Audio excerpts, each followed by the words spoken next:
अस्सलामुअलैकुम, welcome to our Urdu channel Urdu दर्स अदब। बच्चों, आज की क्लास में हम पढ़ेंगे सबक नंबर 12।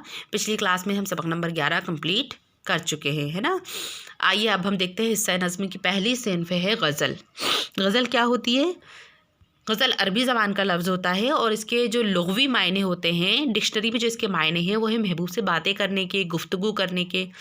उर्दू में जो गज़ल की सिन्फ है वो फ़ारसी से आई है, पर्शियन से आई है। इसमें तसव्वुफ़ को बहुत अहमियत हासिल है। तसव्वुफ़ क्या होता है? जिसमें अल्लाह ताला से मोहब्बत बयान की जाती है, अल्लाह ताला से ही इश्क़ किया जाता है ना। गज़ल में अमूमन इश्क़िया बातें ही बयान की जाती हैं, चाहे वो अल्लाह ताला से महबूब हो, अल्लाह ताला से इश्क़ हो या महबूब से इश्क़ हो। लेकिन अब उर्दू में गज़ल के मौज़ूआत का दायरा बहुत ही फैल गया है, वसी हो गया है। इसमें हर किस्म के मौज़ूआत बयान किए जा रहे हैं। हैयत के एतबार से गज़ल का पहला शेर, जिसके दोनों मिसरे हम काफ़िया हों, यानी पहली लाइन और दूसरी लाइन का जो लास्ट वाला वर्ड होता है वो दोनों एक जैसे हों, यानी रखते हैं ही हों, तो वो मतला कहलाता है। और मतले के बाद अगर दूसरा शेर भी आया है, मतलब दो लाइनों का एक शेर हो गया, अब जो दूसरा शेर है वो भी हम रदीफ़ और हम काफ़िया हो, तो उसे हुस्न मतला और या ज़ेब मतला कहते हैं। ठीक है। गज़ल का आखिरी शेर, जिसमें शायर अपना तखल्लुस इस्तेमाल करता है, उसे मक्ता कहते हैं। जो सबसे आखिरी लाइन होती है शायरी की, उसमें नाम आता है, शायर अपना नाम इस्तेमाल करता है, जो उसने तखल्लुस लगाया होता है उसको हम मक्ता कहते हैं। ठीक है। गज़ल का सबसे अच्छा शेर शाहिबेत या बैतुल ग़ज़ल कहलाता है। गज़ल में अमूमन 5 या 7 अशार होते हैं, लेकिन बाज़ गज़लों में ज़्यादा अशार भी मिलते हैं। वली, मीर, मोमिन, गालिब, आतिश, हसरत, जिगर वग़ैरह का शुमार उर्दू के नुमाइंदा गज़ल गो शौरा में किया जाता है। समझ में आई आपको गज़ल की तारीफ़? या आपको एग्ज़ाम में भी आएगी और याद भी करनी है। आइए अब देखते हैं मुइन हसन जज़्बी की सवाने हयात, जिन्होंने गज़ल लिखी हुई है। आगे हम गज़ल भी देखेंगे। मुइन हसन जज़्बी मुबारकपुर ज़िला आज़मगढ़ में पैदा हुए। झांसी, लखनऊ, आगरा और दिल्ली में तालीम हासिल की। एमए पास करने के बाद बग़र्ज़ मुलाज़िमत मुख्तलिफ़ शहरों में क़याम किया, यानी नौकरी के लिहाज से। उर्दू के उस्ताद की हैसियत से शोबा उर्दू मुस्लिम यूनिवर्सिटी अलीगढ़ से वाबस्ता हुए या उससे जुड़े और वहीं उनका इंतकाल हो गया। शायरी का शौक़ बचपन से था। शुरुआती दौर में तखल्लुस मलाल था, बाद में जज़्बी इख्तियार कर लिया। पहले वो अपना तखल्लुस मलाल रखते थे, लेकिन बाद में उन्होंने जज़्बी लिखना शुरू कर दिया। फ़िरोज़ा, सुख़्न मुख्तसर और गुदाज़ शब के नाम से 3 शेरी मजमूए शाये हुए। हाल का सियासी शऊर जज़्बी का तहक़ीक़ी मक़ाला है, जिस पर उन्हें PhD की डिग्री मिली। उन्हें इक़बाल सम्मान और गालिब अवार्ड पेश किया गया। जज़्बी तरक्की पसंद दौर के अहम गज़ल शौरा में शुमार किए जाते हैं। उन्होंने नज़में भी कहीं, लेकिन उनका इम्तियाज़ गज़ल का सिन्फ में कायम हुआ। जज़्बी की शायरी का ख़ास वस्फ़ उसका धीमा हुज़्न आमेज़ ग़नाइयत और क्लासिकी रचाव है, यानी गमज़दा शायरी वो करते हैं। ठीक है। आइए हम इनकी गज़ल पढ़ते हैं। सबक नंबर 12 में मरने की दुआएं क्यों मांगूं।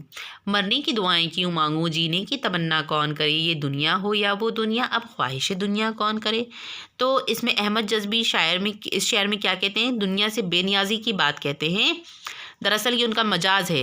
कहते हैं कि मरने की दुआएं क्या मांगी जाएं, ये दुनिया तो ज़मीन पर आबाद है, मिटने वाली है, और ऐसी जगह जो खुद मिटने वाली हो वहाँ जीने की ख्वाहिश कौन कर सकता है। तो शायर कहते हैं कि आखिरत वाली ज़िंदगी हमेशा की है, जहाँ मौत नहीं।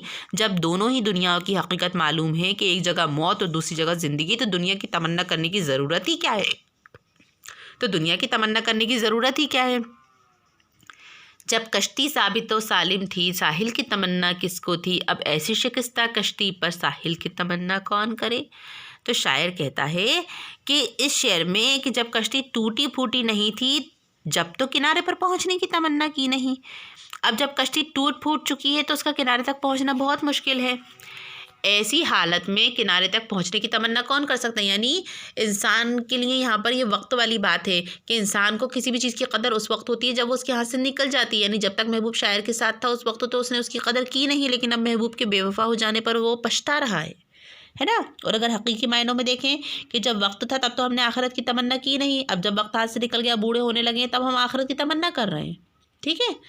तो हमें ऐसा नहीं जवानी में रहते ही हमने आखिरत की तमन्ना करनी है।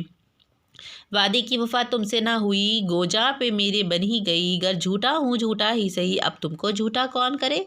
अब शायर इश्क़ मजाजी की झलक नज़र आती है और वो कहते हैं कि तुमने मुझसे वादा किया था लेकिन तुमने उसे पूरा नहीं किया, जिसकी वजह से मेरी जान ख़तरे में पड़ गई। अगर तुम्हें मेरी इस बात का यकीन नहीं और तुम मुझे झूठा समझते हो तो समझो, लेकिन मैं तुमको झूठा नहीं समझूंगा, और वादा पूरा ना कर पाने की जो कुछ भी वजह बताऊंगा मैं उसे मान लूँगा। जो आग लगाई थी तुमने तो उसको बुझाया अश्कों ने, जो अश्कों ने भड़काई है उस आग को ठंडा। तो शायर अपने महबूब से कह रहा है कि मेरे महबूब, जो तुमने मेरे साथ बेवफाई की उस तकलीफ को तो मैंने रो रो कर यानी अपने आंसू बहाकर सुकून हासिल कर लिया, लेकिन मेरे आंसुओं ने भी मेरे दिल में एक आग लगा दी है। यानी मेरे दिल में महबूब की याद का एक तूफ़ान पैदा हो गया है। इस तूफ़ान को मैं किस तरह ख़त्म करूँ। दुनिया ने हमें छोड़ा, जज भी हम छोड़ ना दें, क्यों दुनिया दुनिया को समझ कर बैठे हैं, अब दुनिया दुनिया कौन करे। अब शायर इसमें कहता है मारिफत का रंग ज़ाहिर करते हुए कि अल्लाह वालों की तरह की बात है। कहते हैं कि जब हमने हक़ की बात की तब हमें दुनिया वालों ने छोड़ दिया, और अब तो हम दुनिया की हकीकत समझ चुके हैं, इसलिए हम भी दुनिया दुनिया की रट को छोड़कर इस दुनिया से दूर ही रहना चाहते हैं। समझ में आई ये तशरीह इसकी? तो ये तशरीह आपको नोट्स के ज़रिए हम भेज देंगे, ठीक है। और बाकी की जो ग्रामर दी हुई है ये भी कॉपीज़ में करनी है। अब इसमें देखिए कवायद हम देख लेते हैं एक बार। इसमें दिया हुआ है मरना जीना साबित व सालिम, शिकस्ता भड़काना यानी ठंडा करना, है ना। तो ये एक दूसरे की ज़िद हैं, इसको हम सनत तज़ाद कहते हैं।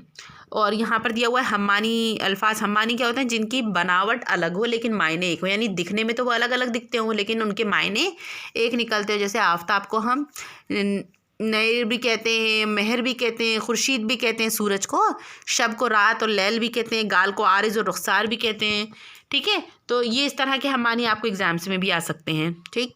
याद करके रखिएगा। आज की क्लास में इतना ही, इजाज़त दीजिए, अल्लाह हाफिज़।